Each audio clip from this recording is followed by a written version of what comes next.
Muy bien. En nuestra clase anterior comenzamos el estudio, el análisis de la guía de servicios públicos con pertinencia cultural. ¿M?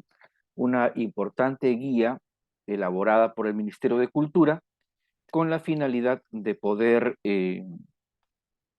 guiar paso a paso, valga la redundancia, guiar paso a paso en la implementación práctica del enfoque intercultural en los servicios públicos. Es muy interesante esta guía, dado que ofrece una orientación concreta de cómo hacerlo, ¿no? Si bien es cierto, es una guía que ha sido elaborada sin participación de los sujetos colectivos priorizados de las políticas interculturales, como son los pueblos indígenas, el pueblo afrodescendiente. Sin embargo, es una guía que significa un buen punto de partida, ¿no? Un buen punto de partida. Por ser tal, evidentemente está sujeto a un análisis crítico, ¿no? Como toda obra humana. La primera crítica fundamental que le podemos hacer a este aporte es que justamente tratándose de un instrumento de interculturalidad, lo más consecuente hubiera sido que la metodología de su elaboración también fuera intercultural, es decir, mediante espacios de consulta y diálogo con los sujetos colectivos priorizados, porque de esa manera podemos adecuar a la cultura de los destinatarios estos instrumentos de política intercultural. Segundo, porque mediante el diálogo intercultural también recibimos las sugerencias, los aportes, las propuestas de modificaciones adecuadas para que estos instrumentos se adecúen a la cultura de los pueblos destinatarios, ¿no? Entonces, justamente allí tenemos algunos temas fundamentales de inicio que pueden mostrarse como críticos, ¿no? De hecho, la consecuencia práctica va a ser que por falta de diálogo intercultural en la elaboración de esta guía, justamente el tema de la participación va a estar casi completamente ausente de las recomendaciones de este manual, ¿no? Bien, eso lo vamos a comprobar a continuación, cuando desarrollemos en profundidad esta guía. Decíamos en la clase anterior que la guía habla de tres características fundamentales para que un servicio público sea considerado culturalmente pertinente interculturalmente, ¿ya? A veces cuando nos preguntan por dónde comenzamos para volver intercultural un servicio público, bueno, justamente comenzamos a partir de las características que convierten a un servicio público en intercultural, ¿ya? A veces después de toda esa teoría terminamos con la pregunta, bueno, ¿y ahora cómo comenzamos? ¿Cómo hacemos? ¿Cómo logramos que un servicio público sea intercultural? Bien, es pertinente iniciar desde el principio, ¿no? Iniciar desde el principio. ¿Cuál es el principio? ¿Cuáles son las características de un servicio público intercultural? El gobierno peruano plantea tres, que son servicios libres de discriminación, que son bilingües y que incorporan respetuosamente la perspectiva cultural de la población de la zona donde se va a prestar el servicio público. Libres de discriminación, bilingües y que incorporan la perspectiva cultural. De estas tres características, la más compleja, la más complicada, por ser más abstracta, es la tercera, que son servicios que se elaboran a partir de la perspectiva cultural de la población. En cuanto a las primeras dos, no es que digamos que sean fáciles de implementar. Nada en la gestión pública es sencillo, ¿no? Todo es complejo. Sin embargo, todo tiene un grado de desafío elevado. Sin embargo, nos referimos a que al menos conocemos de forma muy concreta cuáles son los pasos, el camino que tenemos que seguir para implementar servicios públicos libres de discriminación, ¿no? Es decir, estamos hablando de mecanismos de educación, de prevención, de denuncia, de sensibilización, de comunicación, etcétera. En cuanto a servicios bilingües, que en realidad debería decir multilingües, dado que el Perú es un país multilingüe, el Perú no es un país bilingüe, sino multilingüe. Entonces, estamos hablando de señalética. La señalética, es decir, los signos mostrados públicamente, los signos y símbolos evidenciados, desplegados públicamente para transmitir algún tipo de mensaje en los edificios públicos. Eh, la lengua en la que se plasman los medios de comunicación social de una entidad pública, internet, radio, audiovisual, etcétera. El servicio de traducción e interpretación, el idioma en el cual damos la atención al usuario, la atención pública al usuario, etcétera. Sabemos lo que hay que hacer en estas dos dimensiones, que sean servicios libres de discriminación y bilingües. Lo que es más complejo es la tercera característica, la perspectiva cultural, porque allí sí implica hacer un análisis, un estudio más profundo, incluso más de lo que esta guía sugiere, ¿no? Más adelante vamos a ver que la guía propone hacer un diagnóstico cultural, y es correcto. Sin embargo, lo que propone como diagnóstico es muy insuficiente, muy general. Si hablamos de servicios públicos, cada uno de estos servicios tiene una finalidad diferente. Migraciones tiene una finalidad diferente a los servicios de salud pública o a los de educación pública o los de registro e identificación civil, etcétera, etcétera. Cada entidad pública tiene un objeto de prestación diferente.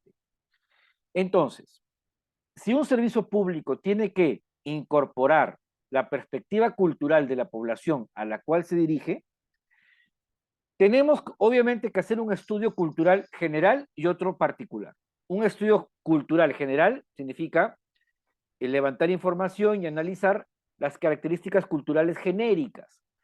Cuántos hombres, cuántas mujeres, cuántos hablan lenguas originales, qué lenguas originales se hablan, etcétera. Las diferentes características étnico-culturales, ¿no? De las que hemos hablado en la clase anterior al hablar de la variable étnica. Pero el estudio cultural particular pasará por algo más cualitativo, ¿no? Que significa levantar información y analizar acerca de las características de la cosmovisión cultural de la población sobre el objeto de prestación concreto de un determinado servicio público. Si hablamos, por ejemplo, de servicios de salud, tendremos que estudiar cuál es la cosmovisión cultural de esta población sobre los servicios de salud. ¿Quién sana? ¿Quién participa? ¿Quién es factor principal o secundario en el acto de diagnosticar y de curar? ¿Qué medicina tradicional se utiliza? ¿Cuáles son eh, los relatos religiosos, espirituales o simbólicos que hay en torno al hecho de tratar una enfermedad, etcétera, etcétera? ¿No? Entonces tendremos que estudiar las características culturales de la salud, sobre salud de ese pueblo.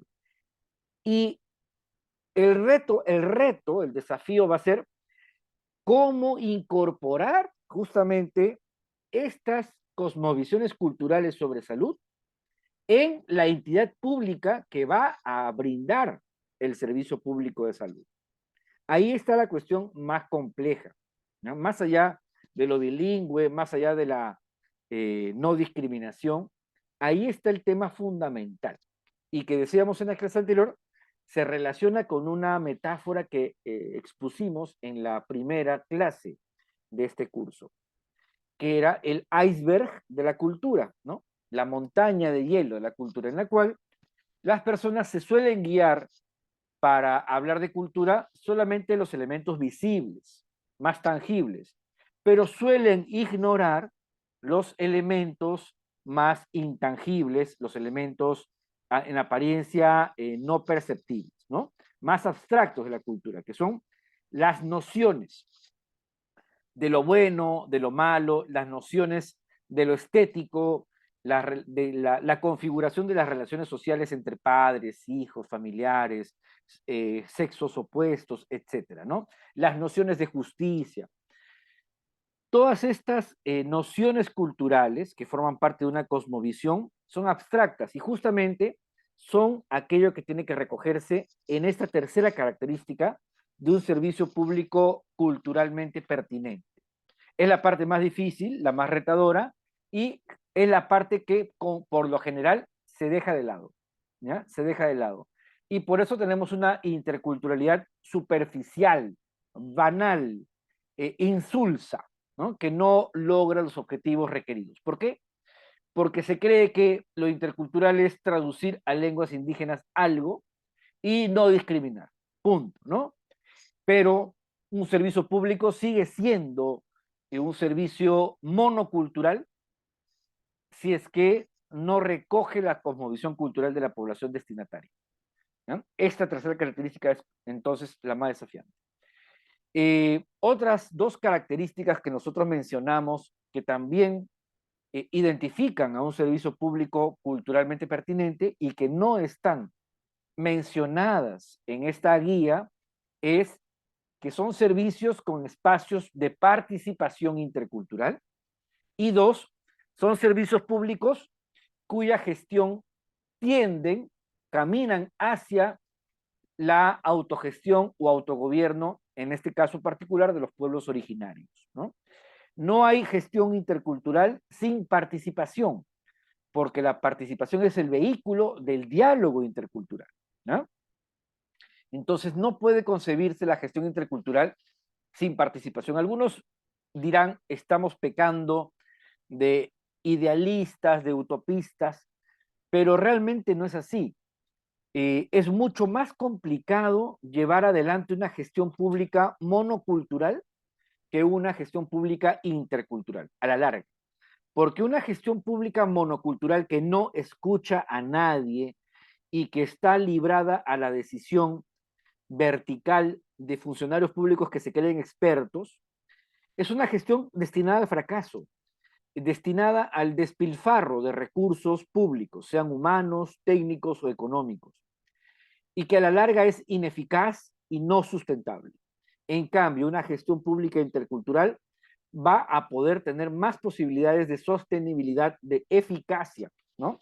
Y de, por tanto, buena utilización de los recursos públicos, porque va a estar sustentada en la legitimidad que le da el respaldo social. En segundo lugar, porque va a estar respaldada en la eficacia de haber recogido las opiniones, sugerencias de aquellos a los cuales estos servicios públicos están destinados. Como dice el popular aforismo, ¿cierto? Varias cabezas piensan mejor que una. Y cuando son varias cabezas con diferente cultura, mejor. Si un servicio público destinado a población culturalmente distintiva cuenta con una elaboración o una modificación gracias a los puntos de vista de la población destinataria, entonces va a tener muchas más posibilidades de que sea eficaz y de que sea eficiente y sustentable, ¿no? Va a ser más difícil, obviamente sí, porque el diálogo intercultural no es algo sencillo, no es algo fácil. Sin embargo, va a tener más posibilidades de éxito que una gestión monocultural, ¿no? Entonces, si la gestión pública intercultural no es participativa, no es intercultural, porque la participación es el vehículo del diálogo intercultural. Además, tiene que buscar la libre determinación, el autogobierno, la autogestión de los propios pueblos originarios. Es un derecho que está reconocido en varios tratados internacionales. En el Perú, en algunas leyes también se recoge esto, y busca que sean los propios pueblos los que fortalezcan sus propios sistemas de gobierno, lo cual también supone que sean responsables de la gestión pública de ciertos servicios que se les encargue, confíe, en el marco de sus autonomías de gobierno, ¿no? Esto es un ideal todavía muy poco visibilizado, una exigencia de la interculturalidad poco comprendida, pero existe, ¿no? Y es la otra característica que esta guía falta desarrollar. Bien, no vamos a explicar acá qué cosa es un servicio libre de discriminación, ya lo sabemos, o un servicio bilingüe, o que recoge la diversidad cultural, ya lo hemos explicado. Vamos a pasar a un tema muy interesante, muy importante de esta guía. que es allí donde comienza a concretar los pasos prácticos que deben darse para el enfoque intercultural, para transversalizar el enfoque intercultural en los servicios públicos. Veamos, ¿no? La guía plantea que tenemos que atender a la incorporación del enfoque intercultural en 8 procesos clave de gestión pública dentro de la institución. En realidad deberían ser 9, ¿ya? Se le olvidó uno, nuevamente el tema de la participación, ¿correcto? Ya vemos, ¿no es cierto?, 3 indicadores de cómo se pasa por encima de la participación intercultural en esta guía, ¿no? Bueno, esta es la tercera ocasión en la que el tema de la participación se vuelve a invisibilizar. 8 procesos de gestión pública claves en los cuales hay que incorporar el enfoque intercultural. 1, el de gestión del conocimiento, ¿ya? Otro es el de documentación, otro es el del marco normativo, otro es el de recursos humanos, etcétera, etcétera. Vamos a ir a estudiarlo uno por uno, ¿ya? La guía nos plantea que debemos incorporar el enfoque intercultural en el proceso de gestión del conocimiento, ¿ya? En el proceso de gestión del conocimiento de la entidad, de la institución. Este proceso de gestión del conocimiento dentro de la institución supone la realización de 2 diagnósticos, ¿ya? De 2 diagnósticos. Uno de ellos es justamente el diagnóstico cultural y el segundo es el autodiagnóstico cultural, ¿ya? El autodiagnóstico institucional. El primer diagnóstico es un diagnóstico externo, hacia afuera. El segundo diagnóstico es interno, hacia adentro. En el primer diagnóstico analizaremos el entorno social en el cual ha de prestar sus servicios la entidad pública. Y el otro diagnóstico es interno, es decir, un análisis de las propias capacidades interculturales que tiene la institución o no tiene para prestar dicho servicio con interculturalidad, ¿ya? La realización del diagnóstico cultural y la realización del autodiagnóstico institucional, ambos forman parte justamente de cómo aplicar la interculturalidad en el proceso de gestión del conocimiento de la entidad pública. Para ello, nos dice la guía, se tiene que realizar un mapeo de grupos étnicos y un diagnóstico sociocultural de la población, ¿ya? Bien, entonces acá, justamente, el diagnóstico sociocultural de la población tiene que partir de fuentes primarias y fuentes secundarias, ¿ya? La guía nos plantea únicamente el trabajo de levantar información mediante fuentes secundarias, es decir, acudir a la data estadística y la documentación o la información levantada por los servicios de estadística de información del Estado, por ejemplo, las estadísticas del Instituto Nacional de Estadística e Informática, el INEI, los análisis demográficos del PNUD, la información demográfica, estadística o cultural levantada por el Ministerio de Cultura y que se encuentra en su página web. Pero esto es también como una aproximación, ¿no? El diagnóstico sociocultural jamás puede ser solamente esto, ¿no? El Ministerio de Cultura, mediante esta guía, propone una aproximación meramente en base a fuentes secundarias. Más adelante veremos que hay una ficha, ¿no? De diagnóstico sociocultural que la guía le confía a un funcionario del ministerio, ¿no? Pero esta guía, esta ficha, tampoco es, digamos, suficiente, ¿ya? El consejo que realmente debería darse es que cada entidad pública debe contratar, ¿no?, antropólogos, expertos en ciencias sociales o interculturalidad, que levanten un informe cualitativo, un análisis cualitativo acerca de las características culturales de la localidad, de la población, en la cual se va a prestar el servicio público.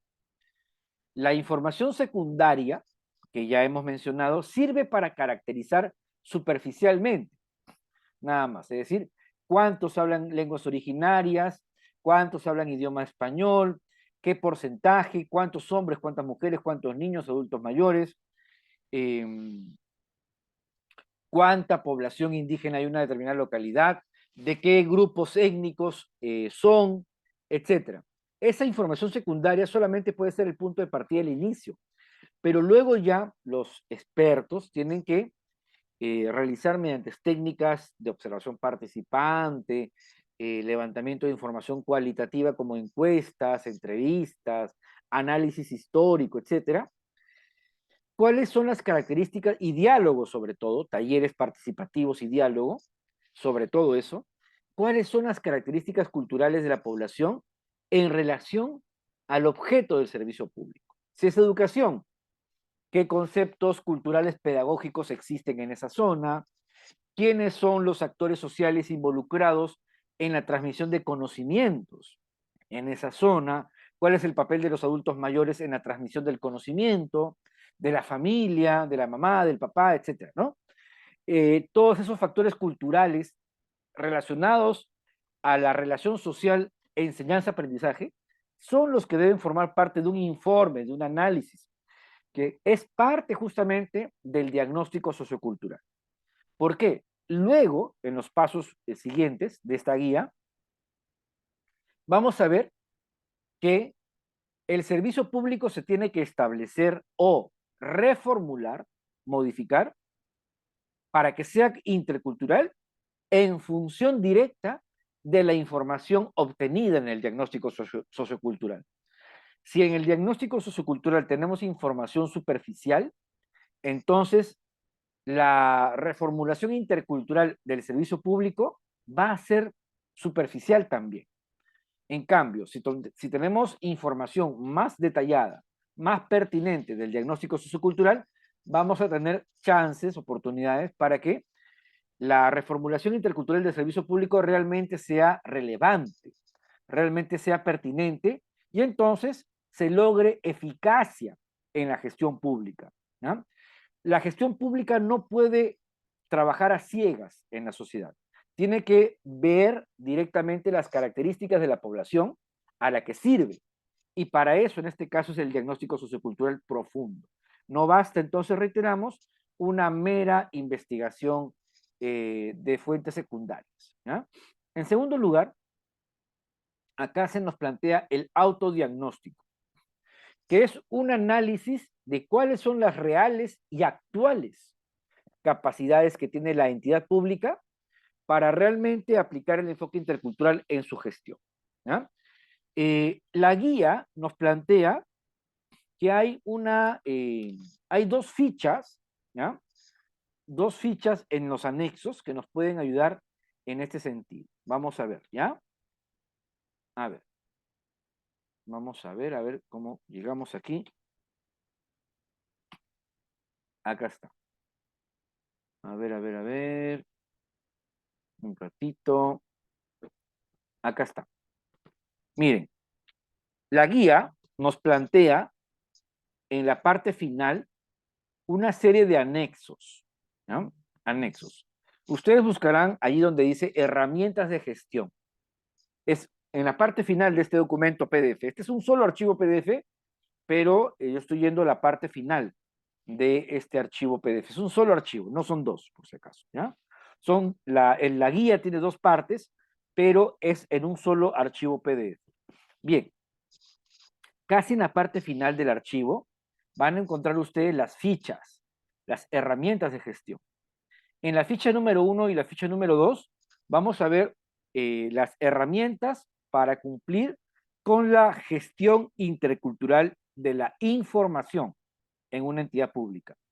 La primera ficha es cuestionario para la identificación de pueblos étnico-culturales diversos.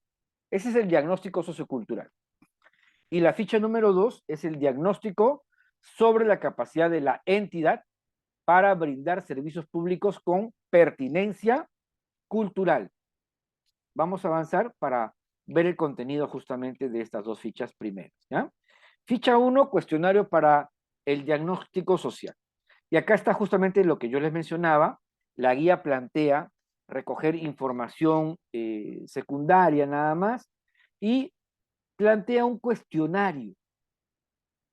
En realidad, para llenar este cuestionario, la situación es mucho más compleja de lo que se plantea aquí, ¿no?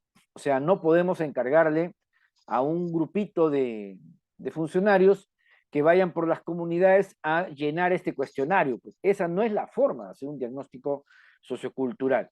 Hay que contratar gente especialista que tiene sus propias técnicas especializadas para levantar esta información. Bueno, lo que sí es importante es recoger los datos que acá se mencionan, ¿no? ¿Cuáles son los grupos étnico-culturales? ¿Qué lengua hablan? ¿Dónde están ubicados? ¿Cuál es el número de familias que compone cada grupo étnico-cultural? ¿En qué localidades están asentadas? ¿Qué lengua predomina en la localidad? ¿Quiénes la hablan? ¿Cuánto es el porcentaje de población que habla solo castellano? De preferencia, en cada comunidad, ¿cuál es el porcentaje de población que habla solamente castellano? ¿Cuánta de la población habla solo la lengua originaria? ¿Cuánta sí es bilingüe? Acá lo importante será ver en cada comunidad cómo se reparten estos porcentajes, ¿no?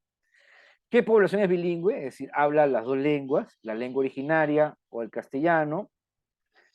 Un análisis de necesidades, cuánta es la población de cada grupo según categorías de género y edad. Y justamente acá les digo, esta información no se puede llenar pues con una simple visita, ¿no? A una comunidad. Esto es un trabajo muy profundo. ¿Cuál es la población de hombres adultos, mujeres adultas, niños, niñas, adolescentes y jóvenes? Población adulta mayor. ¿Qué necesidades específicas tiene cada grupo en relación con el servicio que brindamos? O sea, ¿cuáles son las necesidades de cada grupo etario dentro del pueblo originario o afrodescendiente que estudiemos? ¿Cuáles son las necesidades prioritarias que el servicio debe atender? Esto parte de análisis previos y también de análisis eh, recogiendo las impresiones de la población. ¿Qué sistemas culturales y recursos tiene cada grupo étnico para atender sus necesidades? Salud, educación, justicia, producción, comunicación, seguridad, etcétera. ¿Qué elementos culturales de la población debería incorporar el servicio? Y este punto, el 2.5, ¿qué elementos culturales de la población debería incorporar el servicio? Es todo un análisis aparte, ¿no? Justamente ahí entra lo que yo les decía, el iceberg de la cultura, ¿no? Esta pregunta 2.5, ¿ah? Y 2.6 también, las expectativas de la población, son justamente la tercera característica de un servicio público intercultural, que yo les decía es la parte más complicada, más compleja de poder cumplir, pero no es imposible naturalmente, ¿no? Entonces, esto es lo que justamente amerita todo un trabajo especializado que debería ser objeto de una contratación especial en la entidad pública. Hasta acá se está comprendiendo lo que explico, Rocío, Rina, ¿todo bien? Rocío y Rina, ¿todo bien con la explicación hasta acá? ¿Se comprende?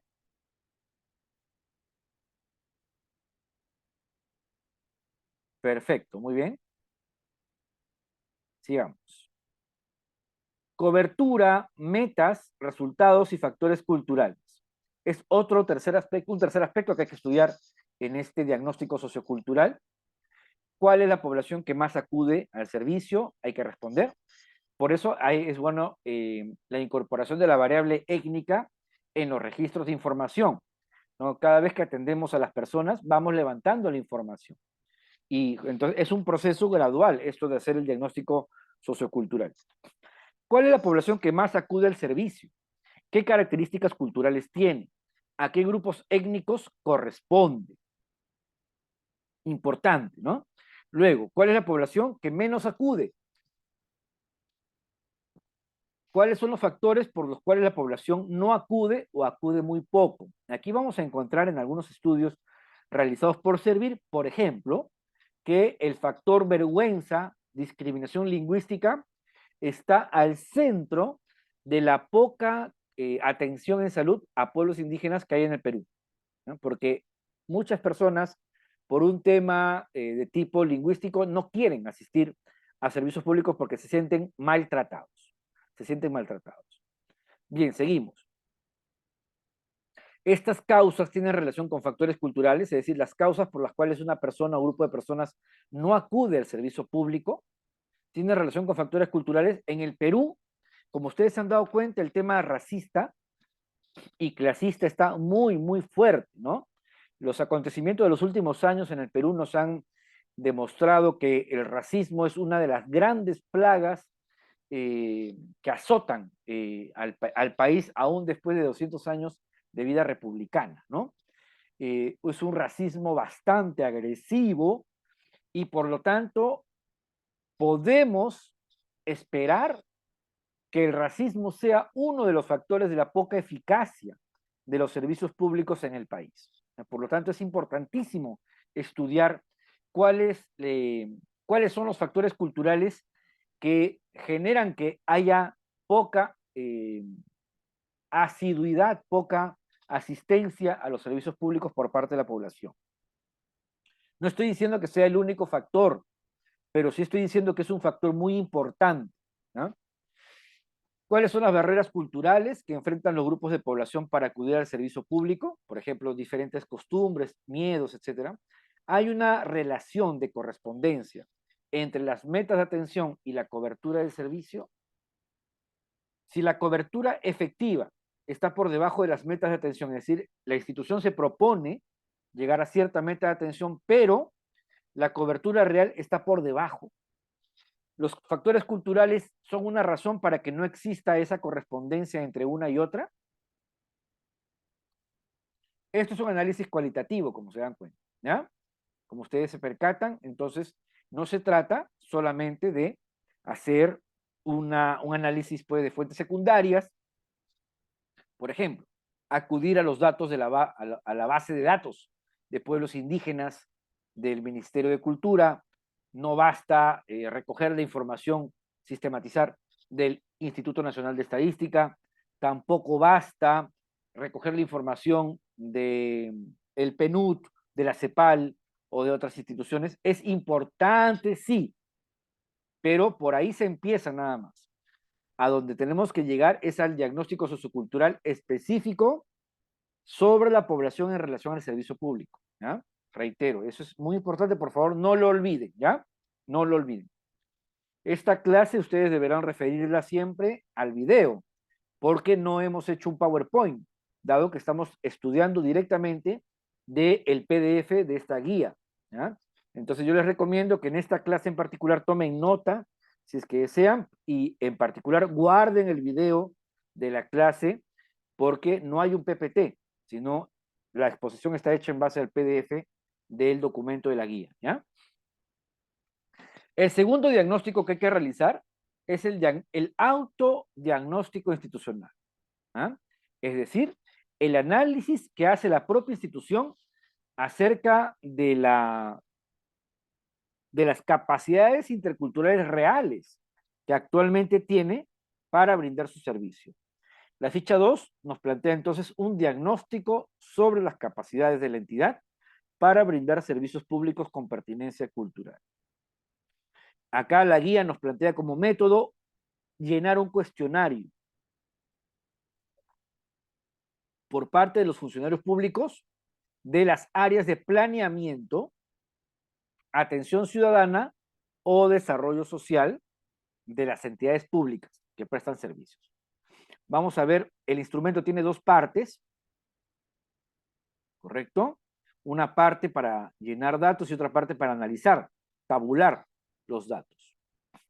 Cuestionario de servicios públicos con pertinencia cultural. Datos de la entidad, cuál es el nombre de la entidad, la unidad donde labora, la persona, el funcionario que llena esta ficha, cuál es su cargo, en qué departamento y distrito labora, en qué nivel de gobierno está, nacional, regional, local, a qué sector pertenece, salud, educación, trabajo, etc. Describa brevemente cuáles son los principales servicios que se brindan en la entidad donde labora.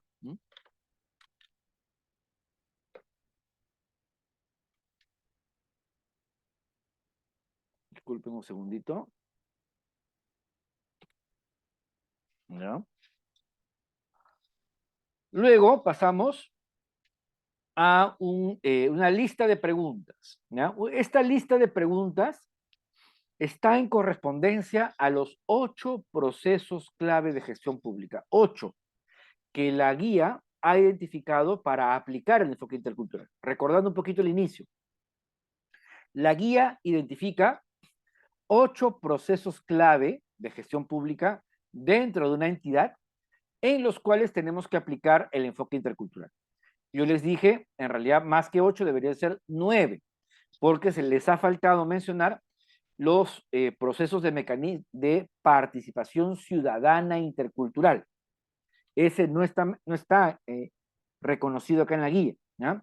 Toda entidad pública tiene mecanismos de participación ciudadana, ¿no? Ahora bien, eso justamente brilla por su ausencia en la guía.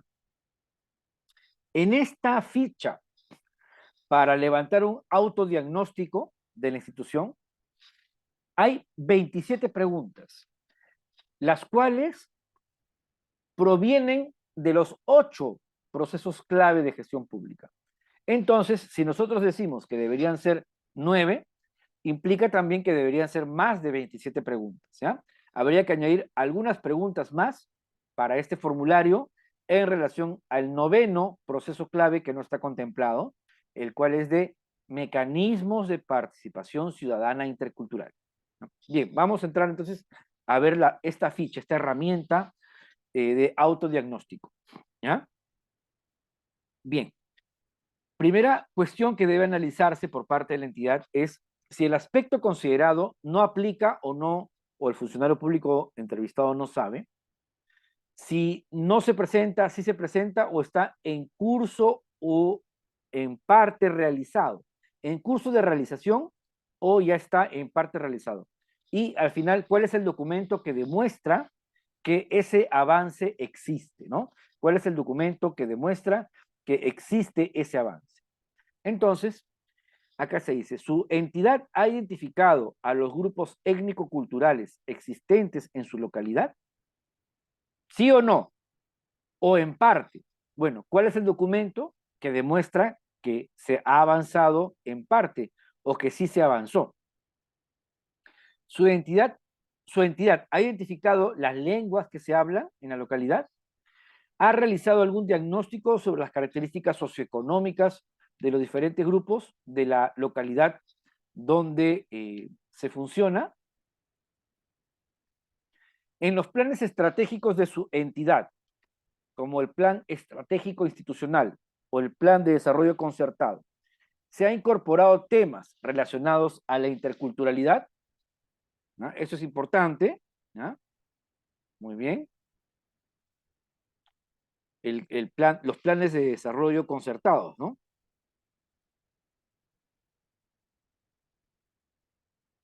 Luego, quinta pregunta. Dentro de los planes operativos de la entidad, ¿se han incluido actividades relacionadas a la mejora de la atención ciudadana para los distintos grupos étnico-culturales? Su entidad ha asignado presupuesto a las actividades de mejora en la atención ciudadana y los servicios de los diferentes grupos étnicos. La infraestructura de los establecimientos donde se brindan los servicios públicos ha tomado en cuenta las prácticas y necesidades de los grupos étnicos locales. Su entidad cuenta con al menos un canal de atención presencial, telefónico, virtual, en lengua indígena u originaria que sea hablada en su localidad. Los canales de atención de su entidad son fácilmente accesibles para los diferentes grupos étnico-culturales de su localidad. La información que brinda la entidad sobre sus servicios en folletos o afiches está en lengua originaria. Las imágenes, figuras son representativas del contexto cultural. Los documentos, formularios de trámite y normas están traducidos en lenguas originarias y tienen un lenguaje fácilmente comprensible por la población. Para el registro de documentos oficiales y trámites, se puede realizar estos de forma oral, tomando en cuenta el idioma originario, el texto único de procedimientos administrativos, de la entidad se encuentra traducido a una lengua originaria que sea hablada en su localidad, la entidad utiliza protocolos de atención para la prestación de servicios sin discriminación. Hay normas que sancionen las prácticas discriminatorias por parte de los servidores o de los ciudadanos. Existen mecanismos para que la ciudadanía usuaria pueda presentar quejas o denuncias en casos de discriminación. Se toman acciones y se introducen cambios o mejoras en el servicio como resultado de las quejas en casos de discriminación.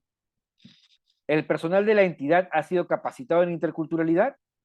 En su entidad existe personal especialmente capacitado en programas de competencias interculturales. Se ha identificado en la entidad personal que maneja alguna lengua originaria y pueda prestar su colaboración en caso sea necesario.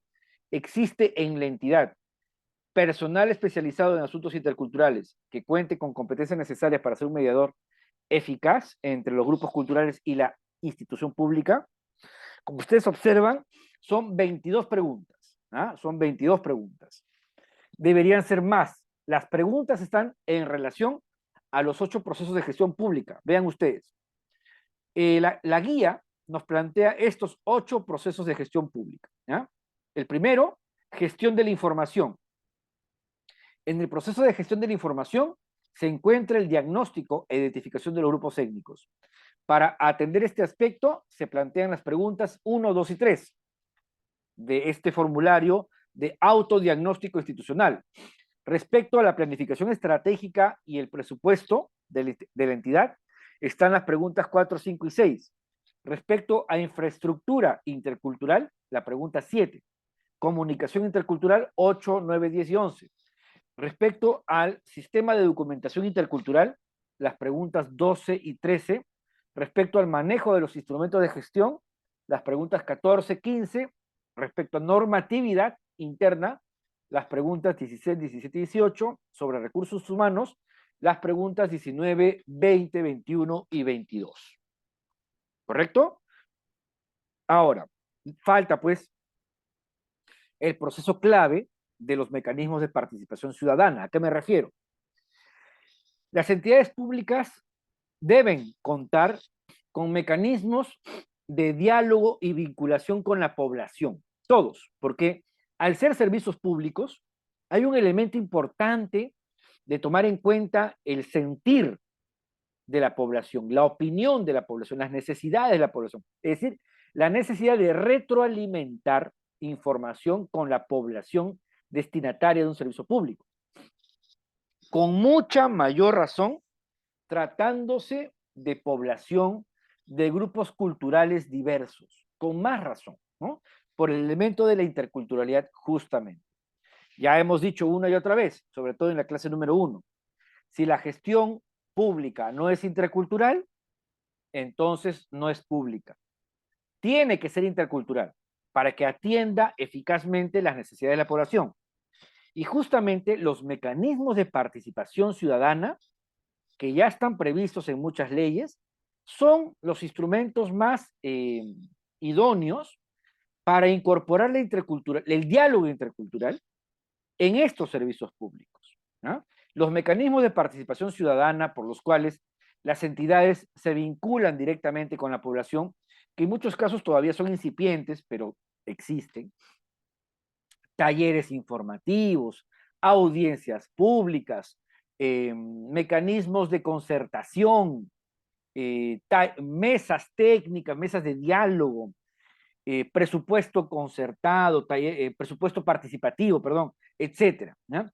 Diversos mecanismos que tienen las entidades públicas para poder recoger el sentir de la población. Eso es en general con la población, pero en particular hablando de pueblos indígenas, tiene una normativa especial, y lo mismo con respecto al pueblo afrodescendiente. Hay una normatividad jurídica obligatoria, especial, que con más razón compele a cumplir con estos mecanismos de participación ciudadana e intercultural. ¿Cuáles son? La consulta previa y el derecho a la participación. que son derechos colectivos. Entonces, ya no solamente es deseable, sino además es un derecho de estos pueblos indígenas y afrodescendientes contar con mecanismos de consulta previa y participación en los servicios públicos que les conciernan, ¿no? Por lo tanto, acá hay un noveno proceso de gestión pública clave que esta guía no ha contemplado y que debería haber contemplado, ¿no?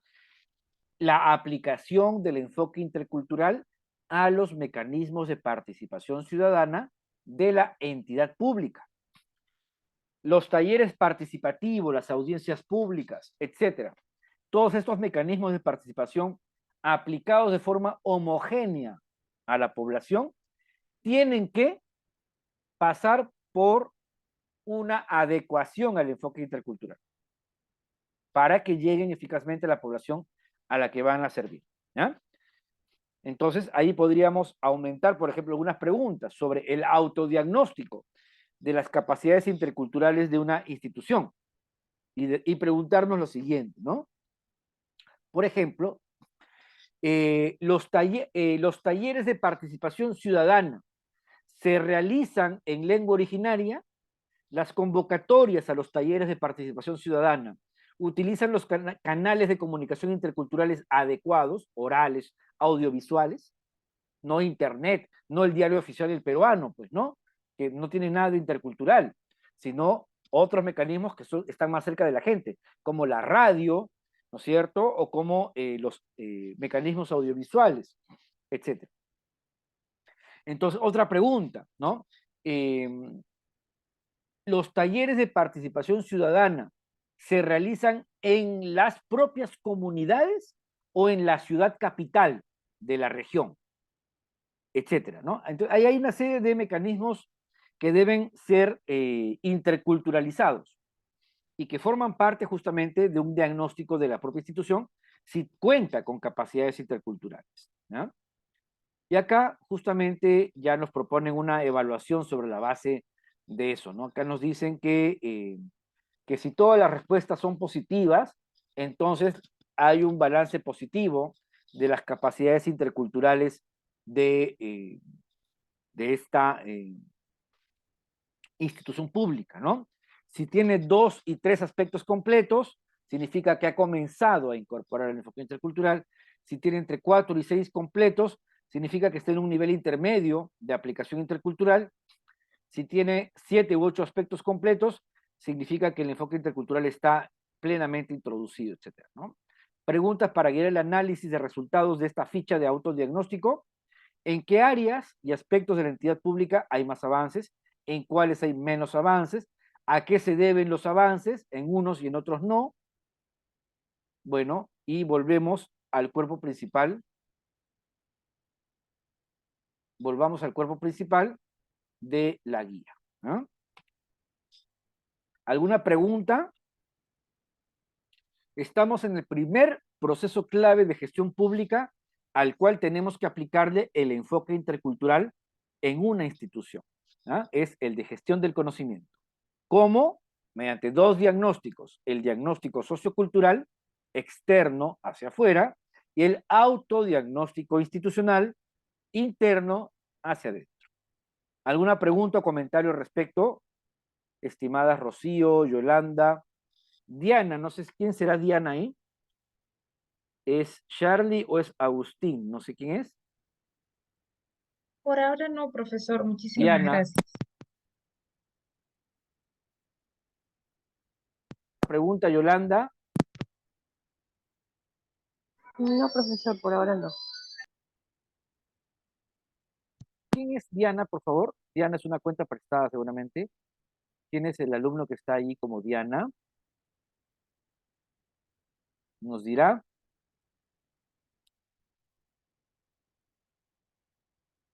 Vamos a mandarle un mensaje. ¿No?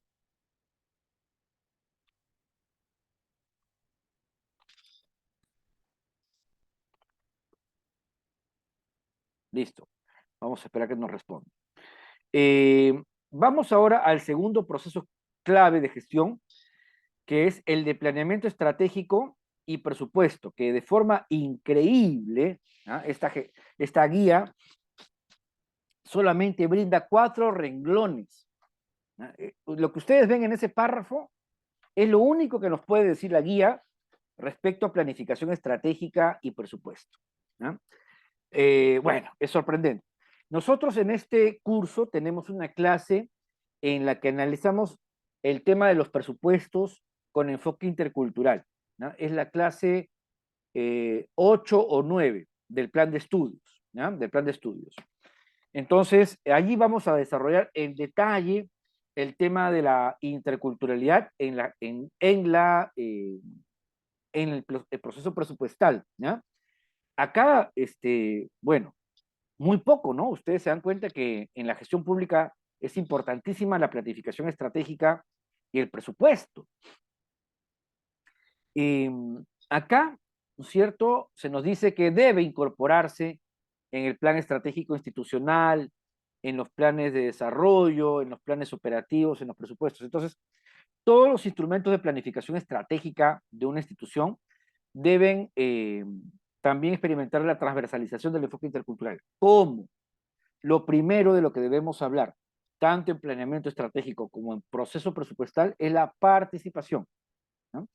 Se elabora el plan estratégico, los diferentes planes estratégicos se elaboran, así como los planes presupuestales, con base a mecanismos de participación, necesariamente, ¿no? Necesariamente. Estos mecanismos de participación tienen que estar contextualizados culturalmente, en idioma indígena, etc. Y eso ya lo hemos mencionado. El planeamiento estratégico y el presupuesto están estrechamente vinculados. Tiene que ver con principios propios de los derechos económicos, sociales y culturales, ¿no? ¿Por qué? Porque justamente estamos hablando de derechos culturales, estamos hablando de el principio de interculturalidad.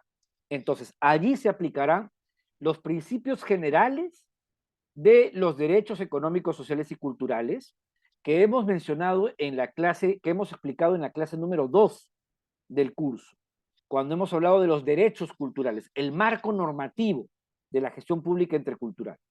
Ahí hablábamos del principio de progresividad, hablábamos de la prohibición de regresividad, hablábamos de la asignación del máximo de recursos disponibles, hablábamos de los niveles mínimos de satisfacción de un derecho como principios obligatorios.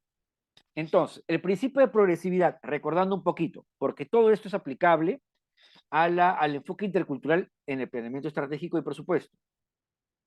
El deber de avanzar cada vez más en la ampliación de la cobertura, es decir, en que cada vez mayor población disfrute del servicio público ofrecido por el Estado, ¿no?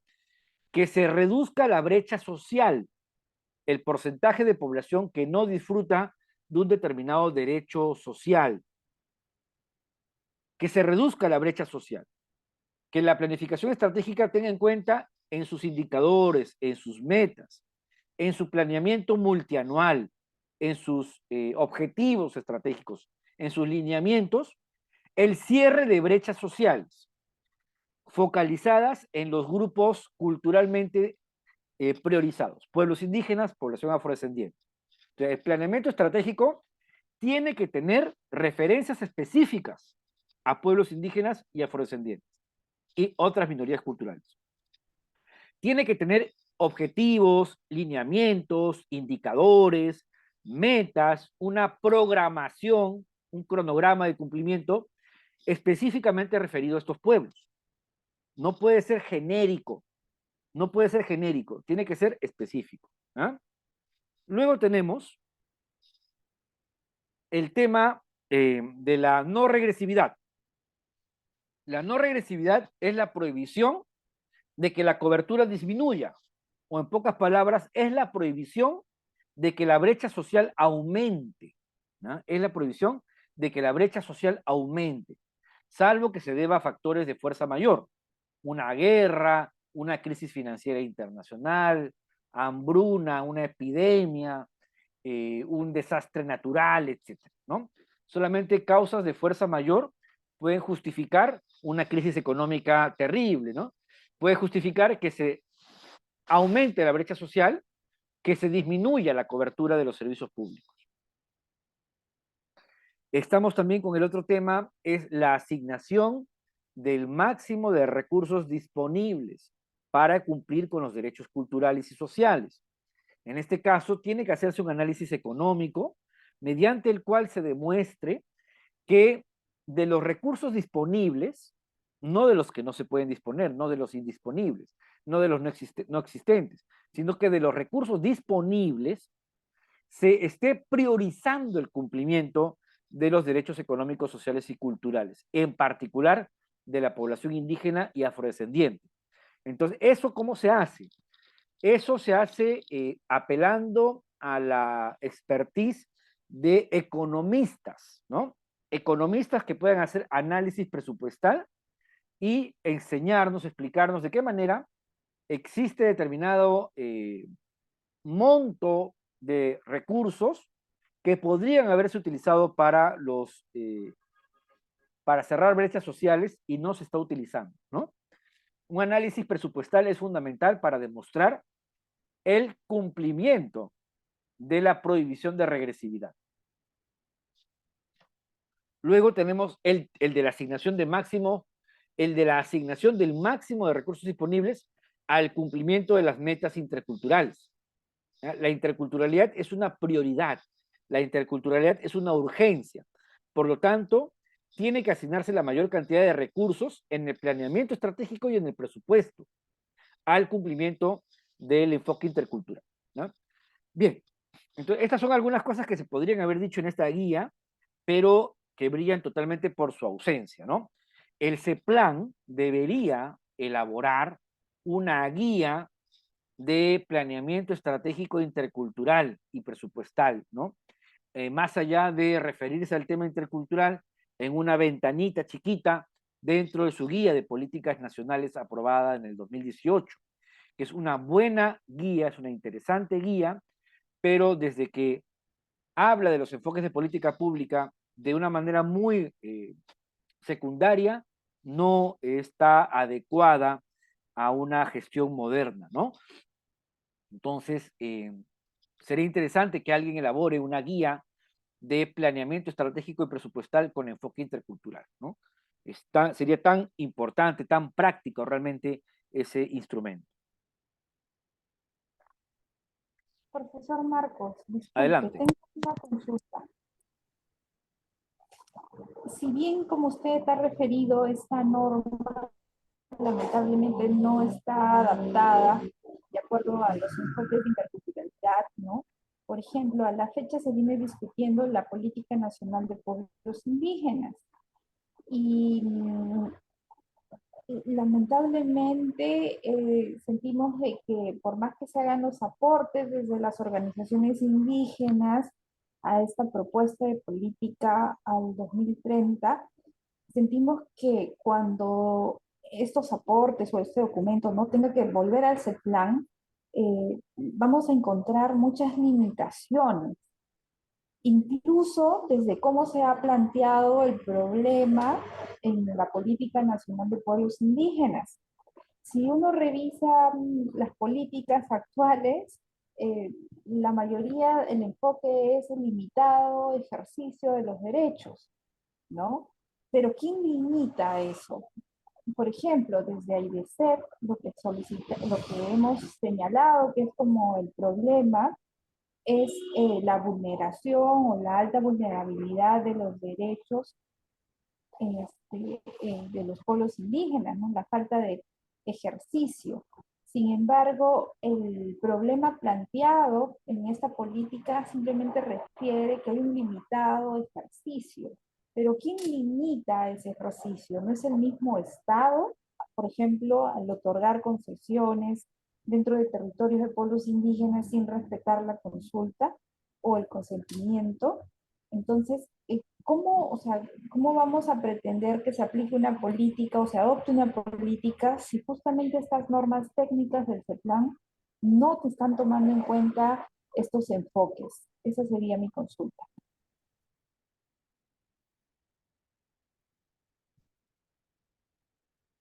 pregunta, Rocío, ¿qué pasa cuando en los mecanismos de consulta o participación de esta política nacional que mencionas no se toman en cuenta los aportes de los representantes indígenas? Esa es la pregunta. Claro, o sea, mi pregunta sería, ¿cómo es que o cuál sería la recomendación que usted brindaría frente a esta norma del CEPLAN, que es del 2018, que pues no está, vamos a decir, que no toma en cuenta los enfoques interculturales respectivos, ¿no? Solamente los menciona en una norma. Sí, o sea, entonces, ¿cómo se va a aplicar esta norma a una política al 2030, donde en efecto, o sea, desde la misma mirada de los derechos de los pueblos indígenas, que son colectivos, ¿no? O sea, esta norma no está implementada, adecuada para ese tipo de políticas. Entonces, ¿cuál sería su recomendación, profesor Marcos? Porque esta norma está desfasada.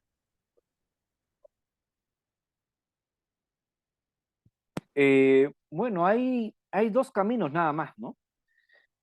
Hay uno que es el camino de la presión política y el otro es el camino de la presión jurídica.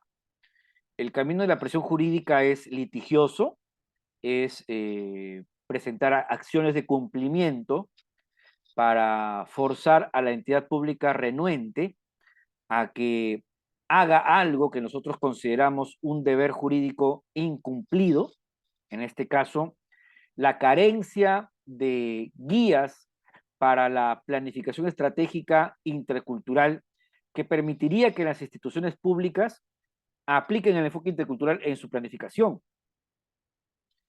O el camino de la presión política a través de los pedidos de las organizaciones indígenas, de la intervención del Poder Legislativo, de la intervención de la Defensoría del Pueblo o de otras instancias de opinión pública, ¿no? Pero sí, yo creo que allí justamente, Rocío, hay que apuntar, ¿no? El Estado eh, va a continuar ignorando de manera rutinaria los derechos de los pueblos originarios y afrodescendientes y en general la exigencia de interculturalidad en toda la población, mientras que la gestión pública siga de espaldas al enfoque intercultural, ¿no? Entonces, mientras estamos concentrados en asuntos territoriales, de recursos naturales, etcétera, que son indispensables, por otro lado, la batalla diaria está abandonada, ¿no? Porque los propios funcionarios públicos no tienen instrumentos ni la exigencia concreta de aplicar la interculturalidad como un deber, como una obligación. Eh, claro, se dirá, pero el convenio 169 existe, es una obligación, sí, pero sabemos que hay un legalismo, un burocratismo en los funcionarios públicos y sin contar con el desconocimiento, ¿no? Del enfoque intercultural, que tampoco es mucha culpa de ellos, porque las escuelas de gestión pública no enseñan estos temas en un país pluricultural como el Perú, lo cual es un crimen. Eso es un ejemplo de la colonialidad de nuestro sistema educativo, ¿no? De la educación superior es tremendamente colonial.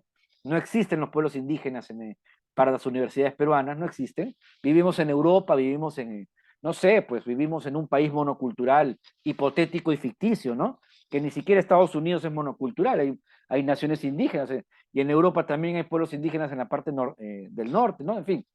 Pero bueno, es una educación superior ficticia, imaginada, en la cual no existe diversidad cultural, por tanto la gestión pública es monocultural, por lo tanto los funcionarios públicos se capacitan en mallas curriculares monoculturales y las normas obligatorias siguen estando a nivel general, convenio 169, tratados, leyes generales, pero sabemos que el funcionario público en su quehacer cotidiano requiere de instructivos, manuales, reglamentos de organización de funciones, protocolos, instrumentos cotidianos para aplicar sus deberes en su función pública, ¿no? Y sobre interculturalidad solamente tenemos orientaciones generales.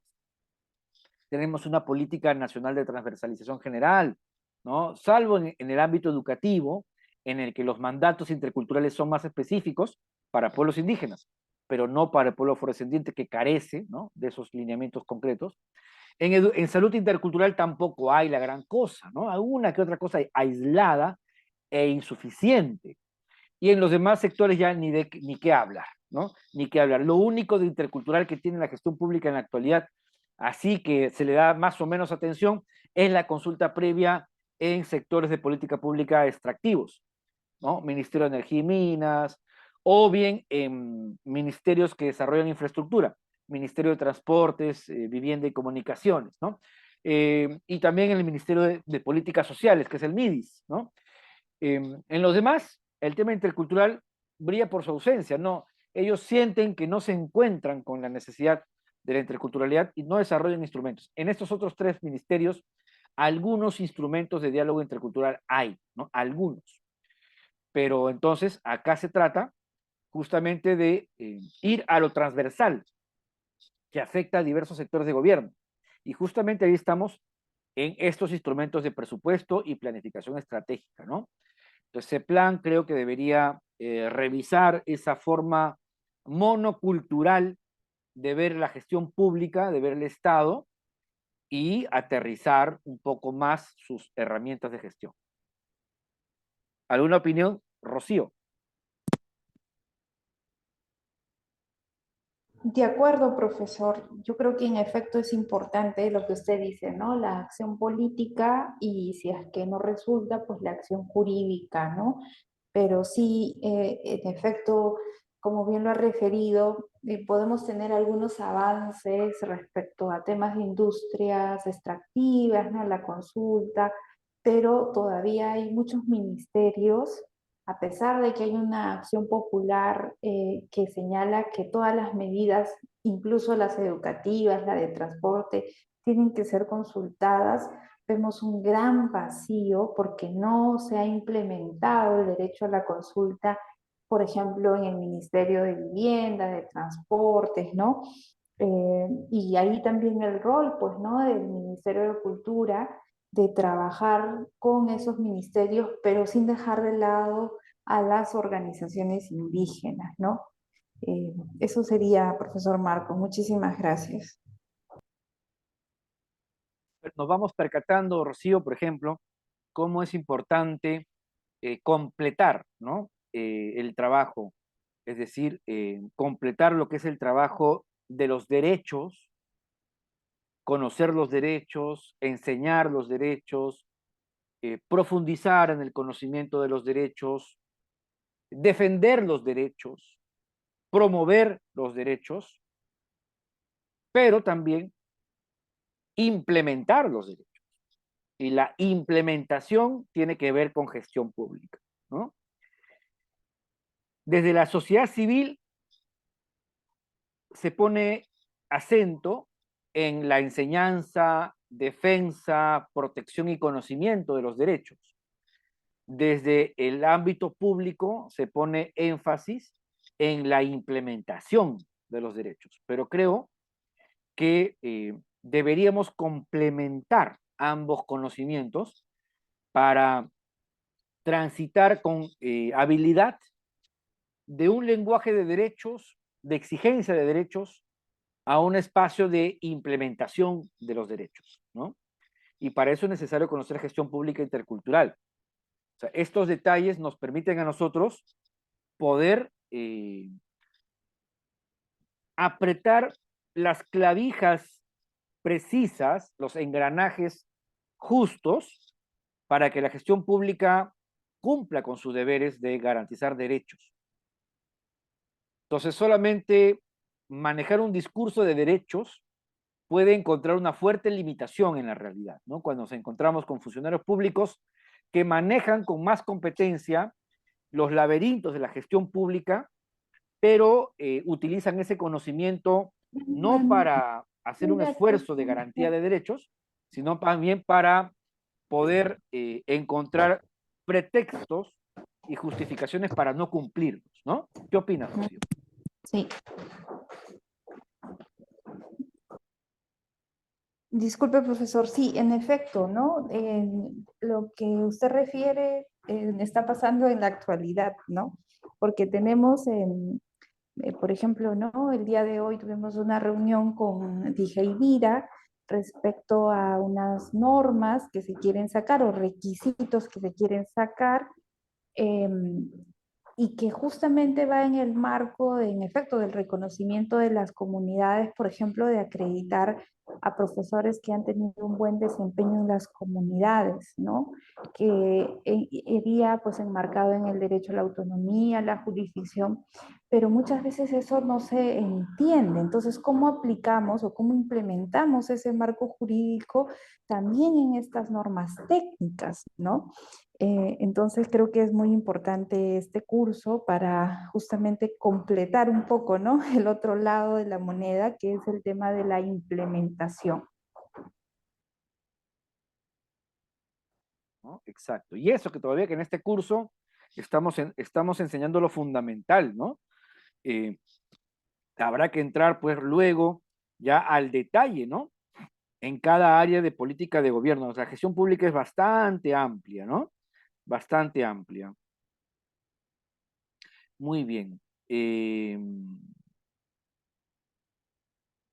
Un segundito. Tenemos un problemita con nuestra participante Rina Leida Córdoba, que no puede ingresar al Zoom. Vamos a ver qué sucede. Bueno. Sigamos. Entonces, como ustedes se dan cuenta, pues aquí la guía tiene un tremendo hueco, como se dice, un forado, ¿no? De explicación. Se habla de planificación estratégica, pero de repente no se sabe cómo hacerla y por eso no se explica en esta guía. Seguimos. Infraestructura y disposición de los espacios donde se brinda el servicio, ¿no? Los lugares, este es un tema que tiene que ver con la infraestructura intercultural, ¿no? Hasta la propia forma de idear, de diseñar físicamente cómo se van a distribuir los espacios físicos, materiales, de una entidad pública que atiende al público, que atiende a la ciudadanía, tiene que ver con la cultura. Naturalmente, ustedes ya saben, ¿no? La forma en que están construidos los edificios tiene que ver con la cultura, ¿no? Tiene que ver con la cultura. Actualmente la cultura urbana, por ejemplo, predomina este estilo cúbico, ¿no? Es decir, cajas de fósforos, como les digo a veces yo, viviendas o edificios cuadrados, ¿no? De líneas rectas, ángulos rectos. Ahí donde en otras culturas predomina la curva, la circunferencia, en fin, ¿no? La construcción y la distribución de espacios es cultural. Acá también, de forma muy interesante, se plantea que la infraestructura también tiene que adaptarse al terreno, clima y prácticas culturales donde se brindará el servicio. Y también acá se menciona el tema de la señalización en diferentes idiomas o lenguas para que las personas puedan ubicarse en los recintos. Tenemos luego el tema de la comunicación y acceso a los servicios. El cuarto proceso de gestión pública tiene que ver justamente con este tema de los canales de comunicación. Bueno, acá la guía plantea 4 aspectos a tener en cuenta para que la comunicación de la entidad pública tenga pertinencia cultural. Primero, que sea una comunicación accesible, ¿no? Una comunicación accesible, es decir, que se brinde en los canales pertinentes, ¿no? En los canales pertinentes. A ver, un segundito.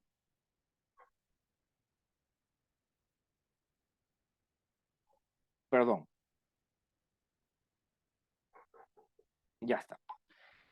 Accesible significa canales fácilmente utilizables por la población destinataria.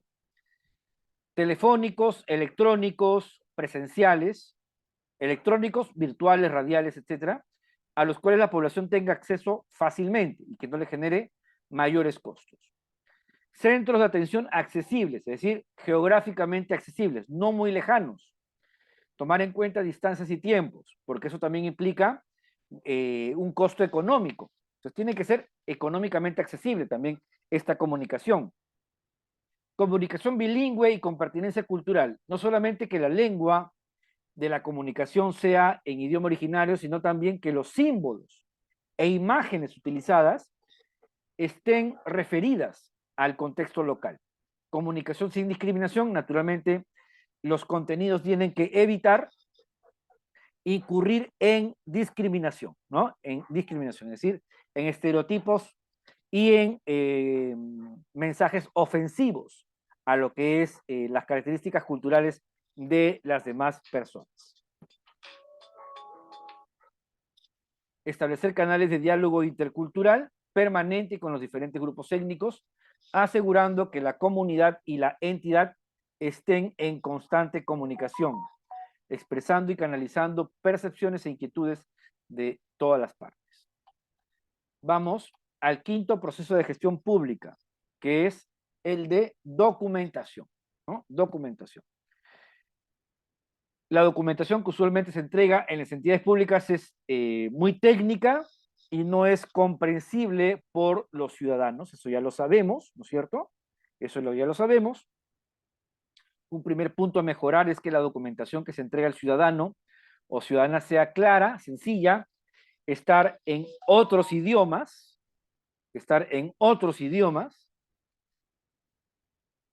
evaluar la posibilidad de registros orales como medios válidos para hacer trámites, eso es interesante, salir del esquema escrito del procedimiento administrativo para pasar a un procedimiento oral, ¿no? Eso es muy interesante, esa propuesta. Vamos al quinto proceso de gestión pública, que es instrumentos de gestión institucional. Por ejemplo, algunos textos normativos fundamentales para el funcionamiento de una entidad. Por ejemplo, el texto único de procedimientos administrativos, donde sabemos que se compila y se resume, se sintetizan todos los procedimientos dirigidos al público para una entidad. Luego, el reglamento de organización y funciones. Deben estar en idiomas originarios, hacerse en un lenguaje claro, sencillo, y usar términos comprensibles. Hasta la fecha yo no conozco que ningún tupa o rof haya sido traducido a otro idioma o refraseado de una forma sencilla y accesible para la población. Y que los protocolos de atención, donde se brinden pautas a los funcionarios y servidores, ¿no es cierto?, sean más cálidos, amables y sin discriminación. El séptimo proceso de gestión pública. Normatividad. Es decir, la aplicación del enfoque intercultural en la normatividad de la institución. Acá hay una crítica que tenemos que formularle a la guía, ¿no? La guía, como ustedes observan en la pantalla, se limita a plantear que para que la normatividad contemple el enfoque intercultural, tiene que aprobar normas de lucha contra la discriminación racial. Sin embargo, ese es solamente un aspecto de la interculturalidad, ¿no? La normatividad comprende varios aspectos de la gestión pública. Uno, por supuesto, es la lucha contra la discriminación. Otro es el de aprobar normativamente lineamientos para la planificación estratégica, presupuestal, la participación ciudadana, etcétera, interculturales. Los perfiles de convocatorias públicas para servidores públicos que sean interculturales, ¿no?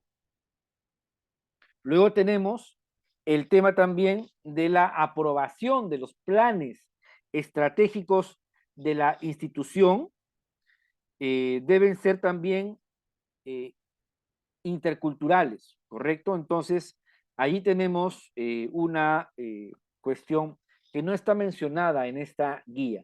La guía solamente contempla aprobar normas jurídicas para sancionar la discriminación racial. Sin embargo, no basta, ¿no? Eso para convertir en intercultural este proceso de gestión pública de normatividad. No basta. Hay que contemplar los otros elementos de la interculturalidad. El octavo proceso, que en nuestro punto de vista debería haber sido el primero o el segundo, en realidad el segundo, ¿no? En orden de importancia. Es cierto que los 8 procesos de gestión pública enumerados y desarrollados en esta guía no están necesariamente listados en orden de prioridad, pero es simbólico que el tema de recursos humanos aparezca al final, ¿no? No debe ser así, ¿ya? No hay interculturalidad sin elementos humanos interculturales. Podemos tener todos los instrumentos de gestión en lenguas originarias, etcétera. Pero si los funcionarios públicos no tienen competencias interculturales, de nada sirve, como hasta el día de hoy en el Perú, por ejemplo, que tenemos un Estado que en el papel es intercultural, pero en la aplicación real no lo es.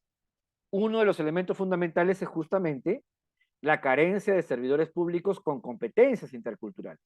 Por eso, acá lo que aparece como octavo proceso de gestión pública a tener en cuenta debería ser por lo menos el número 2, ¿no?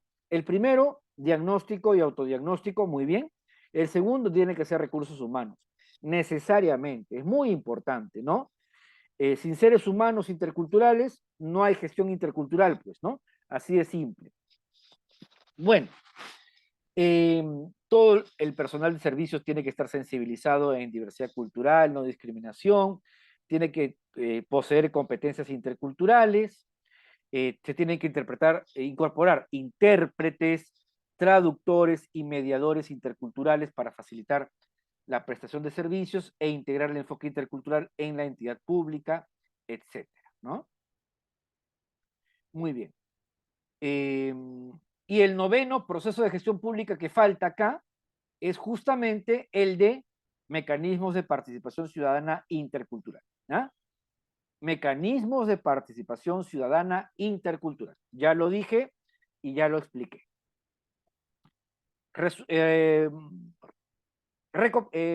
Reformulando, o mejor dicho, resumiendo, ¿no? Resumiendo lo que recapitulando lo que hemos explicado. Primero, proceso de gestión de conocimiento, lo que consiste en el diagnóstico sociocultural y el autodiagnóstico. Segundo proceso, incorporar la perspectiva intercultural en el plan estratégico y los planes operativos y en el presupuesto. Tercero, que la infraestructura sea intercultural. 4, que la comunicación de la entidad pública sea intercultural.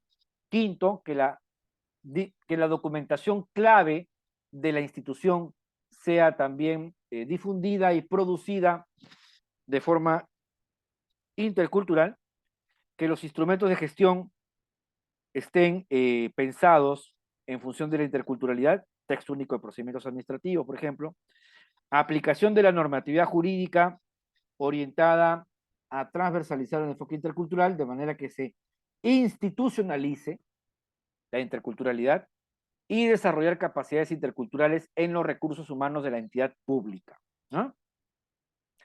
Y el noveno es desarrollar mecanismos de participación ciudadana interculturales. Hasta aquí hemos estudiado la parte 1 de la guía de servicios públicos con pertinencia cultural. Luego vamos a pasar a la parte 2, los pasos para aplicar el enfoque intercultural. Sigamos, ¿no? Sigamos.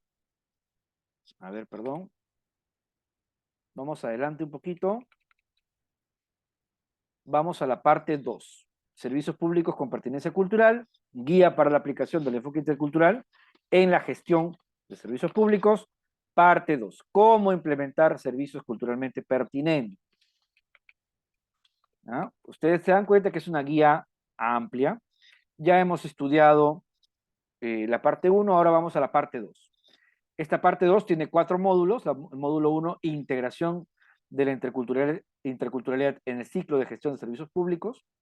Módulo 2, en el diseño y programación. Módulo 3, en la implementación y prestación. Módulo 4, en el monitoreo y evaluación. Un segundito, por favor.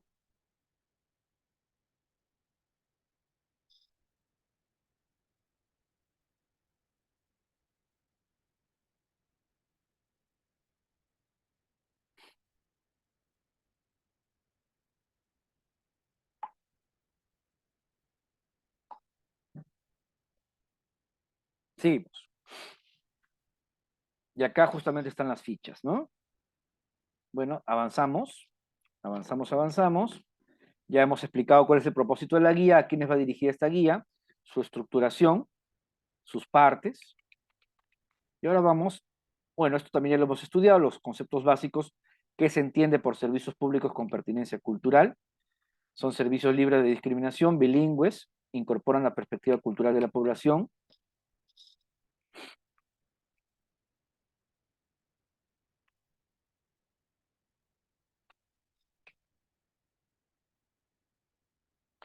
¿Cuál es el ciclo de gestión de los servicios públicos? Hemos estudiado cuáles son los procesos clave de la gestión pública de los servicios públicos, 8, que deben ser 9, y aquí lo que vemos es el ciclo de gestión de los servicios públicos, el ciclo de gestión de los servicios públicos.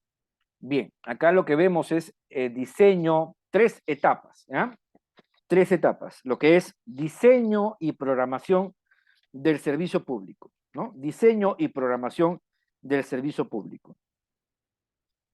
Luego vemos implementación y operación del servicio público. Luego, evaluación de resultados y de impactos, ¿no? Evaluación de resultados y de impactos. Estas 3 etapas tienen que verificar su transversalización del enfoque intercultural. Veamos. Ahí están las 3 etapas graficadas en el contexto de un proceso de mejora continua, ¿no? En el contexto de un proceso de mejora continua. Bien. Veamos. La mejora continua significa, por supuesto, un proceso incesante de revisión de lo implementado, ¿no? Revisión de lo implementado.